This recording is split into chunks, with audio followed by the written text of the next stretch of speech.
नमस्कार, मैं doctor Aditya Kumar Sharma, Apollo medics super speciality hospital Lucknow के यूरोलॉजी एवं किडनी ट्रांसप्लांट विभाग में सीनियर कंसल्टेंट पद पे कार्यरत हूँ।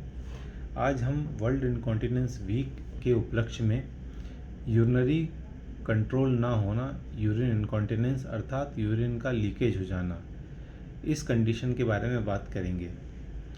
जब से बच्चा यूरिन कंट्रोल करना सीख जाता है, जनरली 1 या 1.5 साल की उम्र के बाद से, उसके बाद से किसी भी एज में अगर यूरिन का कंट्रोल छूट रहा है तो वो काफ़ी चिंताजनक बात है।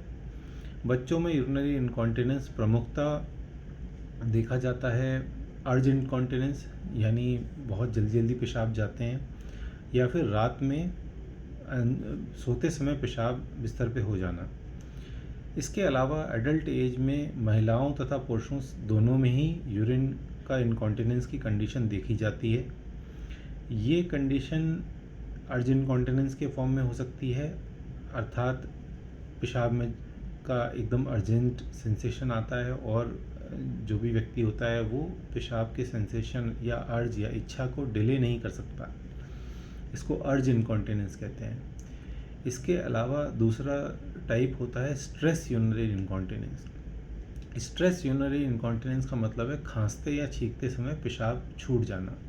ये पुरुषों के मुकाबले महिलाओं में ज़्यादा कॉमन कंडीशन है तथा सभी एज वर्ग की महिलाओं में देखी जाती है। पुरुषों में अर्ज इनकॉन्टिनेंस ज़्यादा कॉमन है और ये प्रमुखतः प्रोस्टेट की कंडीशन के साथ एसोसिएटेड है। ओल्ड एज में प्रोस्टेटिक एनलार्जमेंट में ये कंडीशन देखी जाती है। यंग एज में ओवर एक्टिव ब्लैडर तथा प्रोस्टेटाइटिस की कंडीशन में ये स्थिति देखी जाती है। महिलाओं में जब अर्ज इनकॉन्टिनेंस होता है तो उनको यूरिन बहुत बार बार जाना पड़ता है। इस कंडीशन में वो यूरिन के सेंसेशन को डिले नहीं कर पाते और उनकी सोशल लाइफ बहुत ज़्यादा ही लिमिटेड हो जाती है, और जहाँ कहीं भी जाने से पहले वो इस बारे में सोचते हैं कि उनको वहाँ वॉशरूम मिलेगा कि नहीं, क्योंकि ज़्यादा देर होल्ड करने में फिर यूरिनरी लीकेज हो जाता है। मिक्स्ड इनकॉन्टिनेंस में स्ट्रेस इनकॉन्टिनेंस तथा अर्ज इनकॉन्टिनेंस दोनों देखे जाते हैं और ये कंडीशन सभी एज वर्ग की महिलाओं में काफ़ी हद तक देखी जाती है। स्पेशली चाइल्ड बर्थ के बाद में ये कंडीशन ज़्यादा कॉमन है।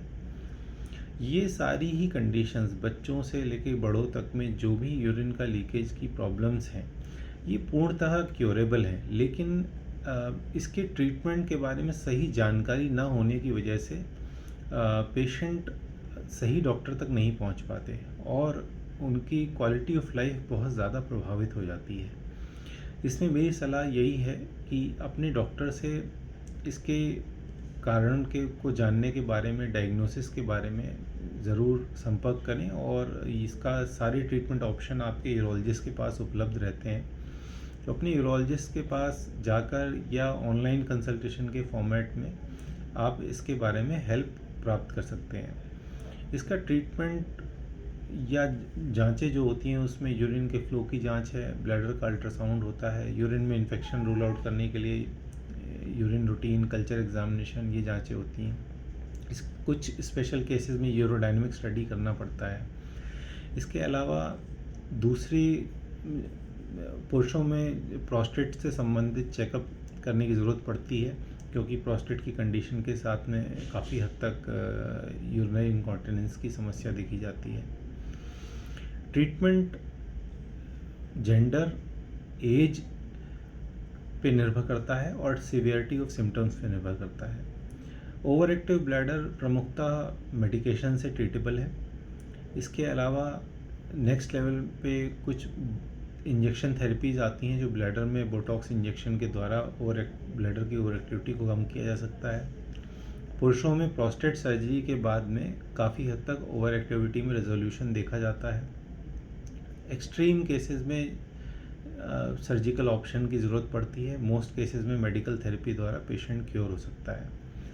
स्ट्रेस इनकॉन्टिनेंस क्योंकि महिलाओं में ज़्यादा कॉमन है और चाइल्ड बियरिंग के बाद होता है, पेल्विक फ्लोर की मस्कुलेचर की वीकनेस की वजह से होता है, उसमें सर्जिकली यूरेथ्रा की सपोर्ट को इम्प्रूव किया जा सकता है मैश के द्वारा और ये कंडीशन पूर्णतः क्योरेबल हो जाती है।